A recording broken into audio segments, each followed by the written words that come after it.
আপনি কি চান আপনার ছেলের ভাস্কর্য অথবা মূর্তি কিংবা মুরাল তৈরি হোক? যদি একটু আমাদেরকে বলতেন। না, ওগুলো আমি চাই না।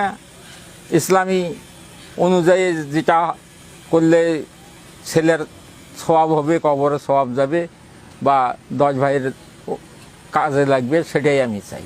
আপনি মূর্তি চান না? না, আপনি এটা ক্লিয়ার করেন যে আমি মূর্তি চাই না, আমার ছেলের কোনো ভাস্কর্য চাই না। বলেন। আমি কোনো মূর্তি চাই না, আমার ছেলের কোনো ভাস্কর্য চাই না।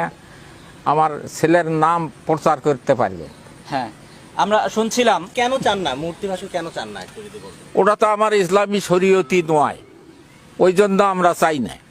আমার শরীয়তু, আমার ছেলে যেহেতু আপনারাই বলতেছেন শহীদ, সে শহীদের মর্যাদা যেন পায়, সেই কাজ করতে হবে। কি আপনি কাজ করতে হবে?